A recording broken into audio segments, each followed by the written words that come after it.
El día de hoy vamos a hacer la presentación del libro llamado Vuelo del Dragón en la Tierra del Sol, que fue publicada en 2025 por el Programa Universitario de Estudios sobre Asia, África y Oceanía. Y bueno, aquí nos acompañan el autor, An Hong Go, y también nos acompaña Norisa Aray, que también va a estar como comentarista el día de hoy.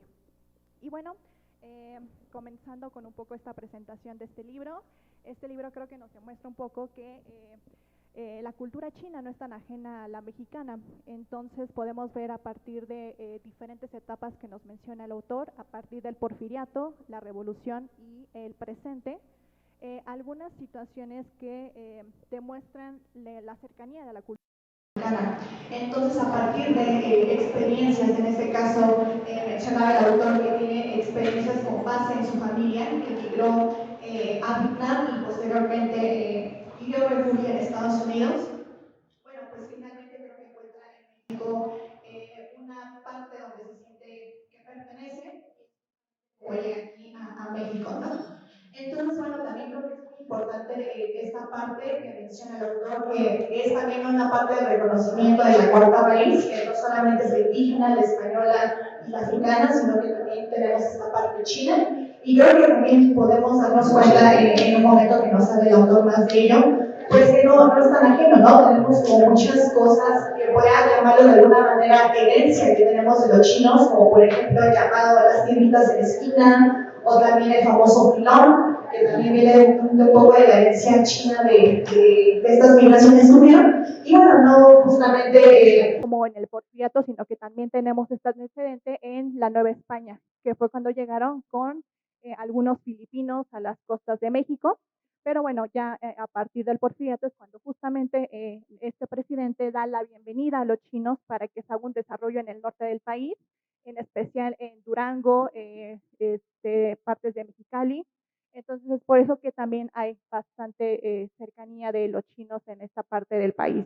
Y bueno, sin más, le doy la palabra al autor para que nos dé un poco más. Bueno, como dijo Cintia, me llamo Antonio y creo que escribo este libro por muchas razones. Primero, es al medio, porque justamente hace unas semanas, Gloria y yo y José Luis salimos y me preguntaron por qué escribí una novela o algo así. Y es al medio, porque yo creo que tengo una personalidad creativa. Yo quería plasmar algo a partir de mi creatividad a algún medio. Y por eso es una novela histórica.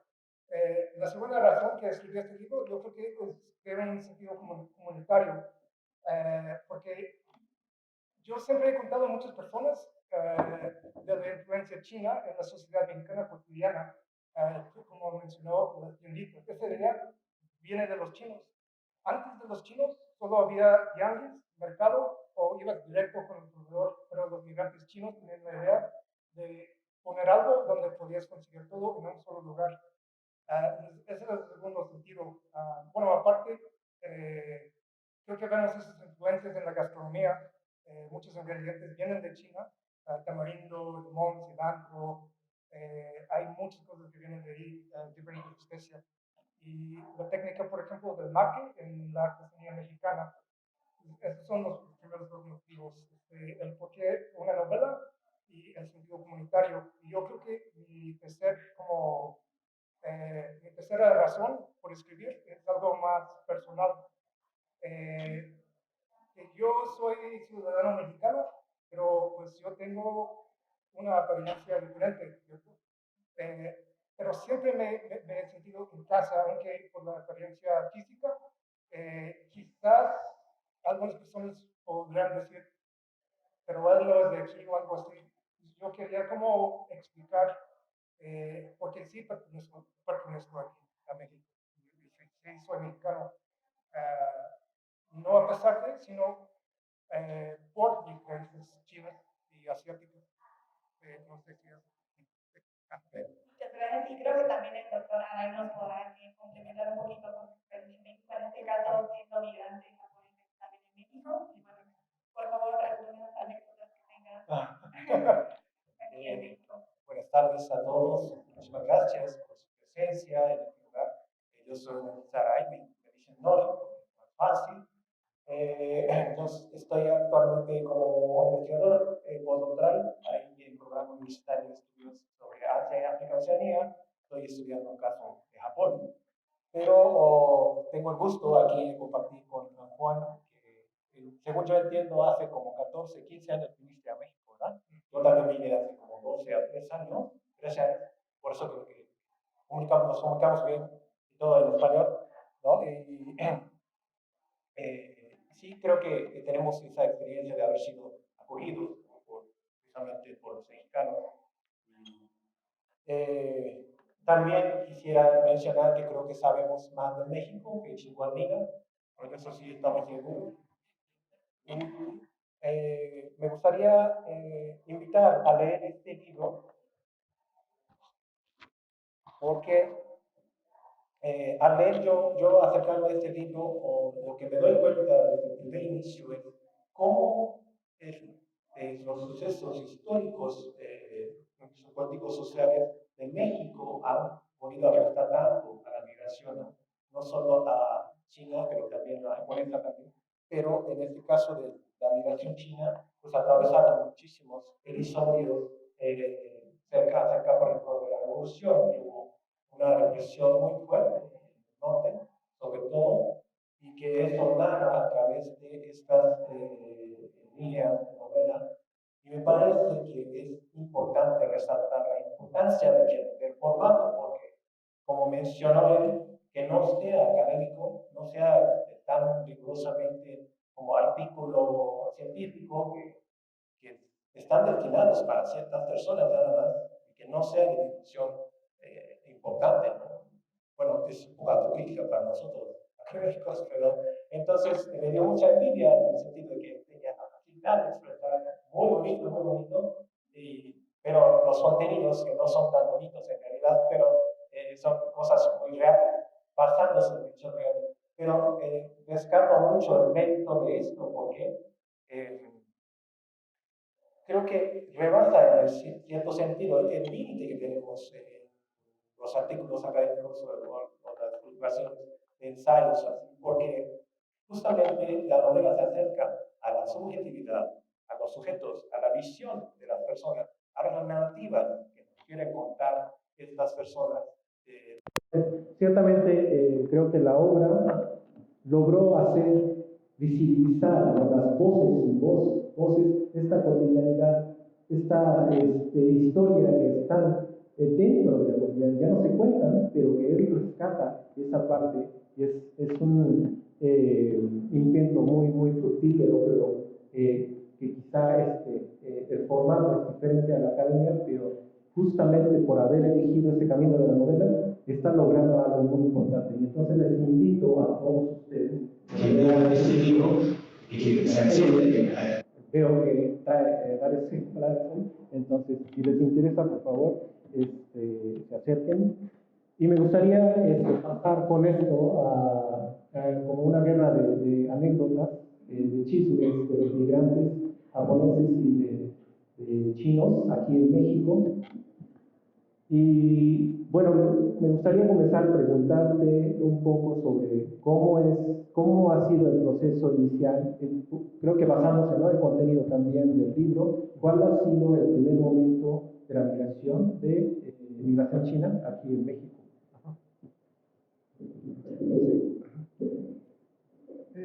Bueno, voy a hablarte del último capítulo de la novela. No es de spoiler porque es más como de datos históricos. Porque ahí menciono que la migración china a México realmente empezó durante la Nueva España. Y ya se filtraban estos aspectos de la cultura china a México, y por eso esas raíces están tan arraigadas aquí, tan profundas. Pero el auge más grande, más destacado, como mencionó Cintia, que podemos ver en la historia reciente, sí es el porfiriato. Empezó porque Porfirio Díaz tenía como la paranoia que Estados Unidos pudiera incurrir al norte de Estados Unidos, digo, al norte de México, o Guatemala pudiera incurrir al sur de México. Y quería como llenar esos espacios. Invitó a muchos migrantes de varios lados, pero muchos se quedaron aquí en la capital, los ingleses, los alemanes y demás. pero los chinos les dio una condición que tenían que poblar estas zonas del desierto del norte o la selva del sur. Y es por eso que llegaron a esas zonas primero y que su presencia se vio tan fuerte en ese momento. Siguen llegando más olas, siguen llegando más olas de la migración china en la actualidad. Como es un país tan poblado, creo que muchos están buscando un poco de aire afuera de la madre patria, que digamos. Entonces, yo creo que esas son como las tres olas distintas de la migración china a México. La colonia, el porfiriato y la actualidad. No sé si eso...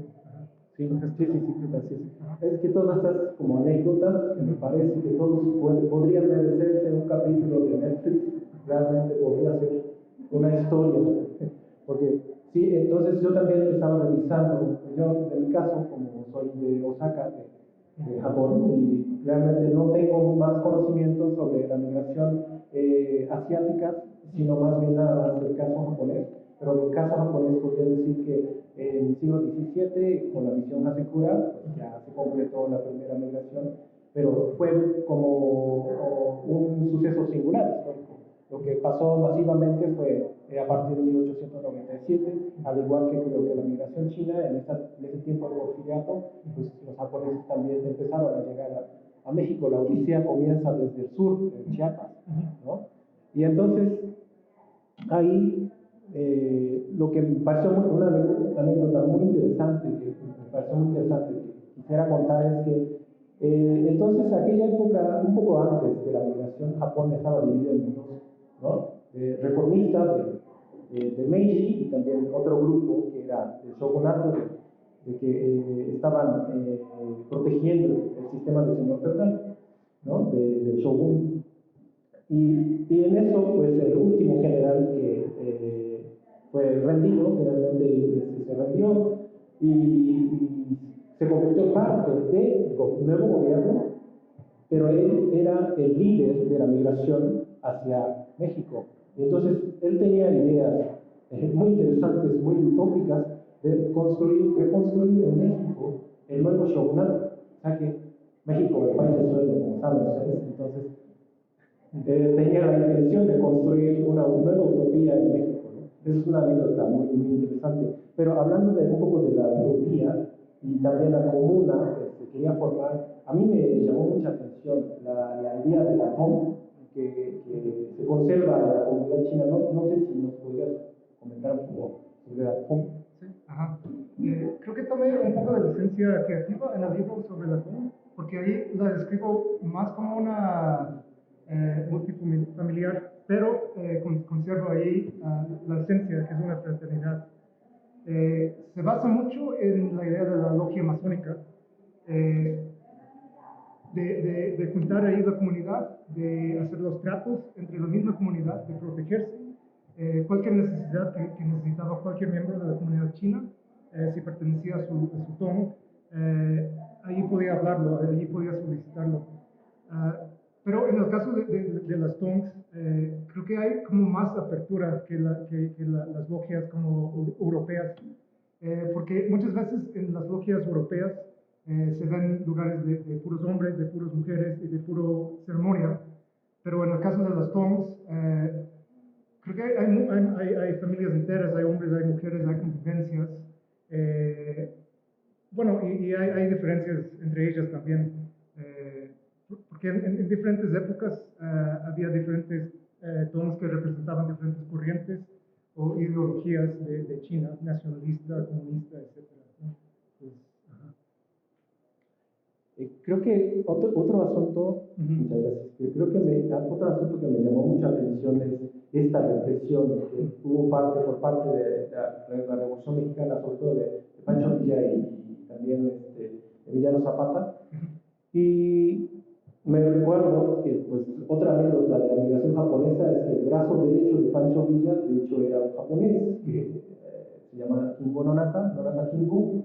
Y Kingo, pues, entró por Chiapas, se fue al norte y se formó como enfermero y posteriormente se convirtió fotógrafo. Y entonces participó a la fila, ¿no? del ejército de Villa. Y eso sí es un poco, más bien como que al ver la novela pues, sale de la vida pues, como una persona muy mala, bueno, está bien, eso es un hecho real. Pero a lo que voy es que entonces esta parte del equipo Nonaka, pues efectivamente fue rescatado por un ensayista, Daniel Salinas Basabe, el samurái de Gráficos, y está en el Fondo de Cultura. También pueden leer ese algo para complementar la perspectiva. Pero lo que no he llegado a entender es de qué se originó tanta diferencia que hubo entre el trato de los migrantes japoneses y migrantes chinos en ese tiempo. Sí, yo creo que el asunto ahí es que los chinos llegaron por invitación de Porfirio Díaz, y yo creo que los japoneses como que se colaron detrás de esas como invitaciones después. Ajá. Entonces muchos mexicanos, especialmente los revolucionarios, vieron a los chinos como parte del sistema del porfiriato. Eran colaboradores en los ojos de los revolucionarios, aunque no fue el caso. Ellos vinieron para hacer su vida. Pero estaban tan ligados a esa invitación de Porfirio Díaz que en cuanto se desata la revolución, los revolucionarios se van en contra de ellos. En cambio, los japoneses que llegaron de alguna manera colados, viendo que había una apertura a la migración asiática en México, hicieron sus propias vidas en comunidad y bajo personas importantes como el que mencionaste. Pero es por eso que no hubo una represión tan fuerte contra los japoneses como había contra los chinos. Y también en cuanto a Pancho Villa, yo creo que influyó mucho en esas como represiones y masacres, como en el caso de Torreón, por ejemplo, que es como el caso más famoso. Pero había como mucha digamos, zona gris en ese tiempo también. No sabemos realmente de dónde venían todas las órdenes y todo eso. Entonces, yo digo que sí influyó a la represión contra los chinos, pero de alguna manera no le culpo a ellos directamente, ¿no? Sí, gracias. Entonces, pues hablando de la represión, ¿no? Pues sucedió también esa tragedia en la comunidad japonesa, que comienza la Segunda Guerra Mundial y pues ya no fue el objeto de protección de parte del gobierno, sino más bien de segregación, ¿no? Entonces se instalaron campos de concentración aquí en México también, y eso se me viene la anécdota de Karate Kid. No sé si ustedes han llegado a ver la primera, porque creo que son muchos jóvenes, pero Maestro Miyagi original, que era según japonés, Pat Morita, él un momento está muy borracho y comienza a decir, ¿no?, sobre lo que pasó a su esposa en el campo de concentración estadounidense. Pues sí no pasó algo tan quizá terrible, pero sí murieron algunas personas en el campo de concentración por su enfermedad. Y entonces pasó algo un poco similar aquí en México también, la hacienda de Temisco, por ejemplo, que está en Cuernavaca, y en ese sentido hay un documental que me gustaría presentar que es muy importante, que se llama Yuri, Fantasmas. Es un documental excelente, hecho por una migrante descendiente japonesa, y vamos a hacer la producción de esa película. Lo voy a invitar a Juan para que comente ahí en la ENAC, en la UNAM, el día 13 de marzo, y pues quedan ustedes todos muy invitados para todavía profundizar esta conversación. Y creo que por el tiempo deberíamos ir hacia como de cierre. Me gustaría escuchar tus palabras como algún mensaje que quieras dirigir o... Sí. Ajá.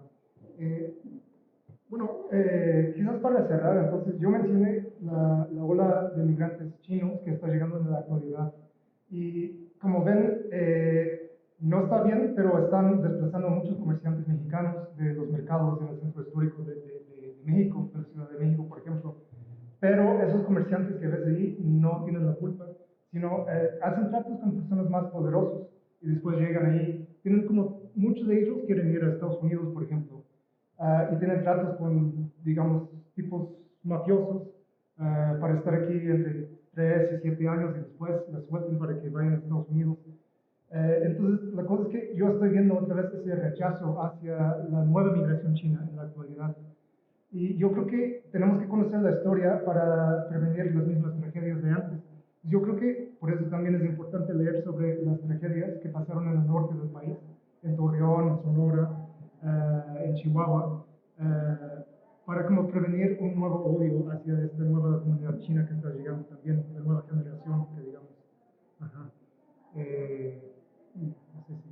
Sí, sí, sí, creo que es un tema pero todo esto está en ascenso, ¿no? En todo el mundo estamos viendo cómo hostigan a los mexicanos allá en Estados Unidos en este momento, y pues es que cada quien podría ser de repente el objeto de este hostigamiento, de xenofobia, y entonces justamente creo que el libro nos invita en ese sentido para reflexionar esa parte, porque si leemos las historias y nos acercamos a la vida de las personas, pues de repente nos cautiva la curiosidad, ¿no? Porque todas esas personas asiáticas que pasan enfrente de ti hoy, que podrían tener una historia muy interesante, o podrían tener algo en el trasfondo. Y así mismo a los paisanos mexicanos también, pues todos vienen de otros lugares, chilangos, somos de todos lados, ¿no? Entonces, pues cada quien carga las historias. Entonces, leer creo que hoy es muy importante, porque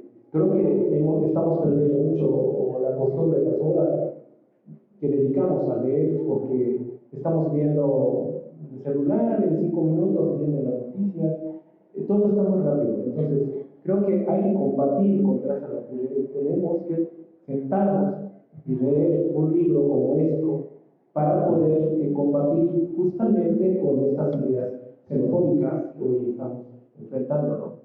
Y entonces les invito nuevamente que accedan al libro, y no sé si quieras comentar alguna como perspectiva, ¿en qué estás trabajando ahora? ¿Cuál es tu proyecto reciente? Sí, como he compartido con algunas personas, soy docente aquí de la UNAM, aunque me gusta mucho escribir, me da como mucha libertad. Entonces, lo que proyecto hacia el futuro es más escribir. Ajá.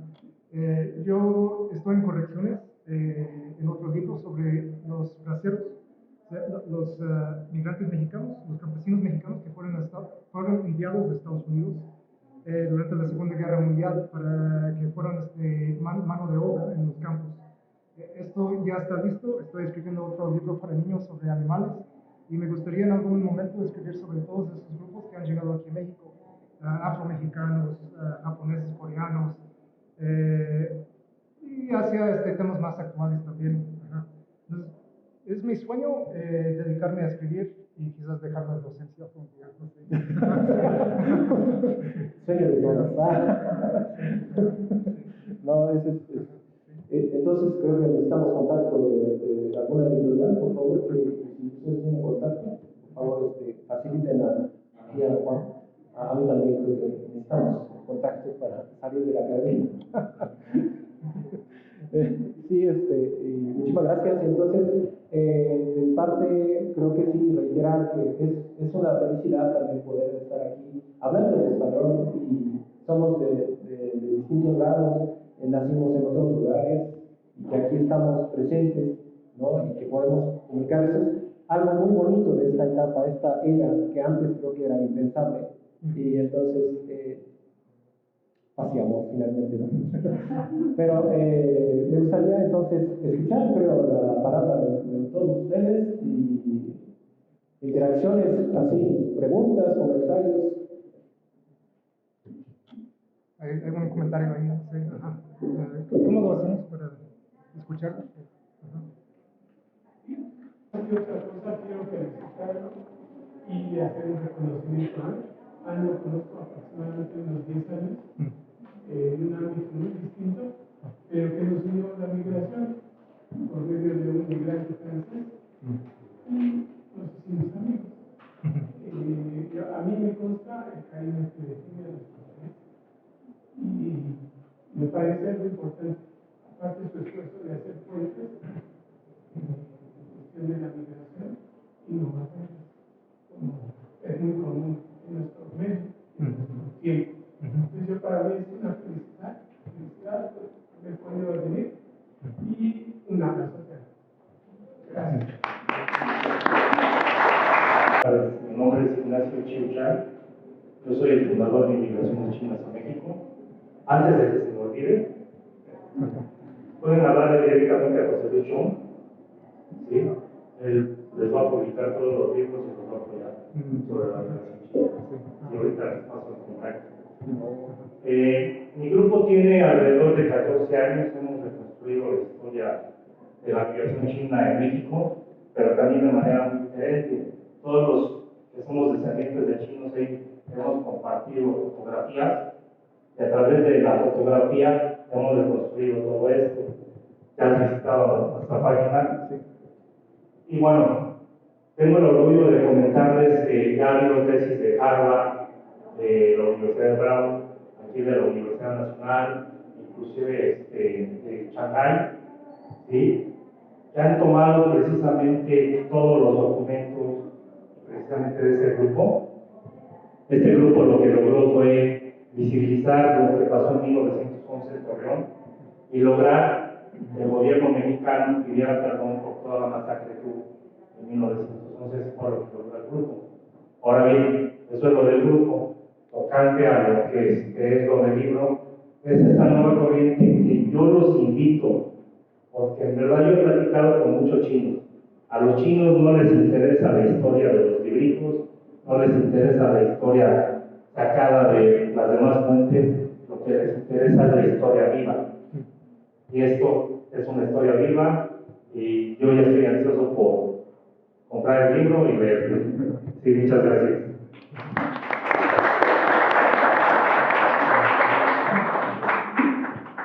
Gracias por su presentación. Mi nombre es Oscar y me interesaba saber, no tengo que leer el libro, pero me interesaba saber, mencionaste un título de los tonos, me interesaba saber si puedes comentar un poquito si en la novela aparece como el papel de las logias secretas, como el Chikunpong o el Kuomintang, ¿no? Y el papel que jugaron, ¿no? en el proceso de migración aquí en México.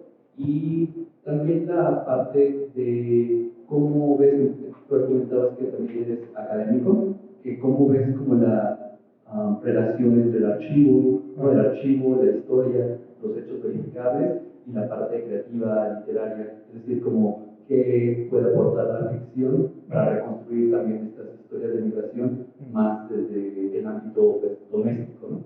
Y nada, felicidades, muchas gracias. Muchas gracias.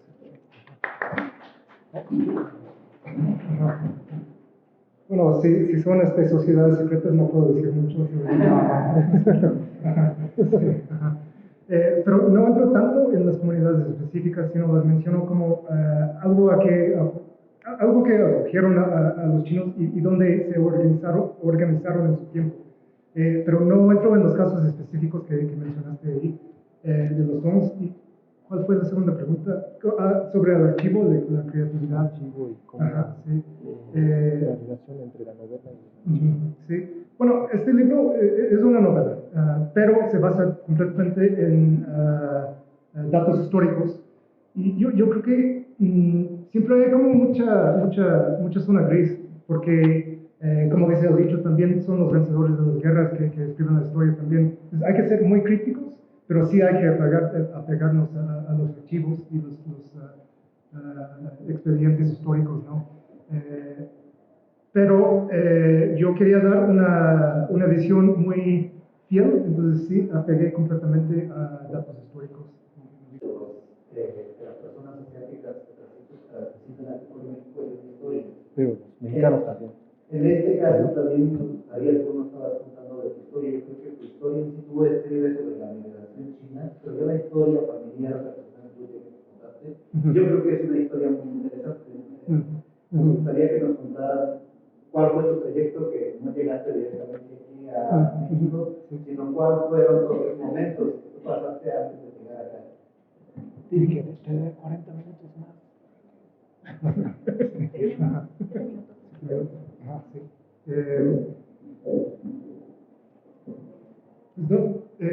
Sobre mi historia personal, la cosa es que yo siento que siempre he sido mexicano de alguna manera, porque porque sí, nací en un campo de refugiados para vietnamitas, guatemaltecos, salvadoreños, pero estábamos rodeados también por migrantes michoacanos, oaxaqueños, chiapanecos de Guerrero y otros lados.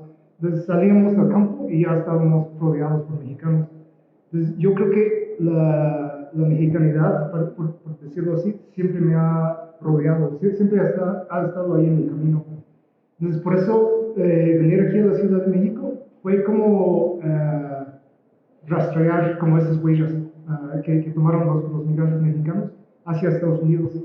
Yo lo hice al revés, de alguna manera. Y sobre como mi historia familiar, sí, es algo largo, ¿verdad?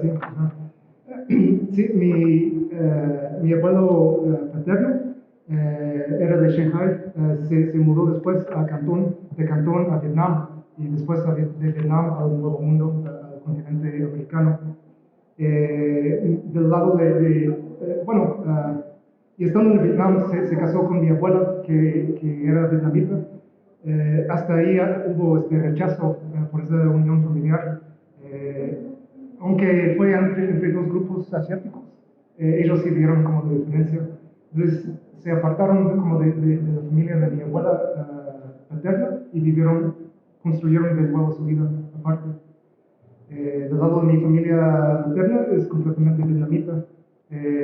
Fueron pues, miembros del gobierno de Vietnam del Sur. Después del colapso de Vietnam del Sur, se huyeron, llegaron a Oceanía, después al Nuevo Mundo también, a América. Doctor, hoy decir unas palabras más para terminar y ya tenemos unos minutos para Ay, no, ¿qué más me quiere preguntar? Que no sé si se permite el tiempo, pero voy a hablar muy rápido, porque conozco casos de los cantoneses migrantes en Costa Rica, porque yo viví una en Costa Rica y se venía a México. Entonces, yo estaba en un pueblo así en Santa Cruz, pero estaban llenos de migrantes de origen cantonés.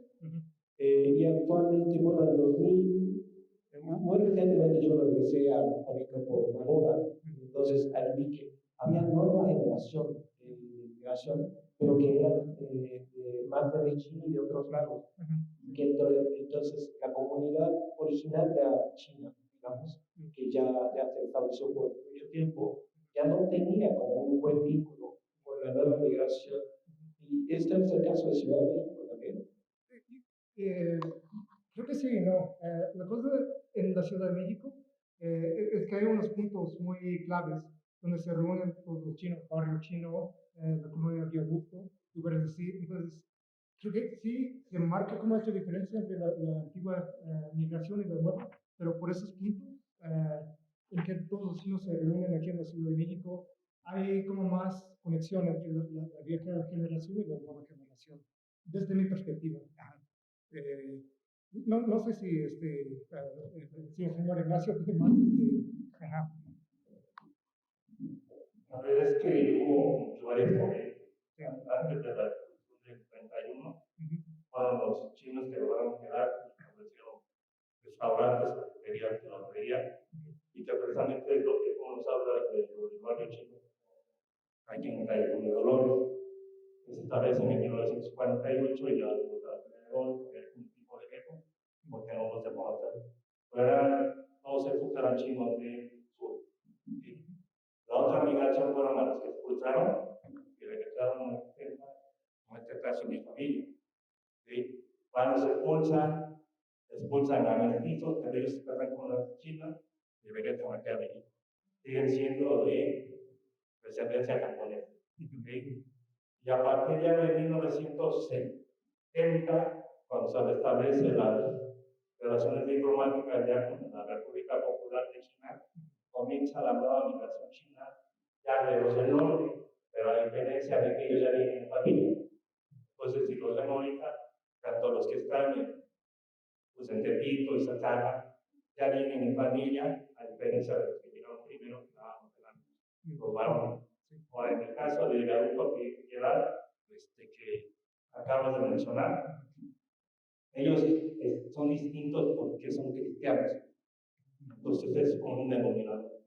Entonces por eso es como que Eso es lo que hay en el Distrito Federal, Ciudad de México ahora, y estas son las pequeñas diferencias. Unos viven en familia y otros antes venían nada más los padres. Entonces, no sé. Para concluir, el último comentario, porque como mexicano, bueno, siempre escuchar esta historia delante no tengo una gran impresión, ¿no? De por qué llegan a México. Entonces, creo que escuchar la visión de Noé, la visión del autor, pues creo que nos deja también una reflexión sobre el presente en las migraciones de México. Y bueno, con esto concluimos, les agradezco mucho su atención. Y bueno, les invitamos a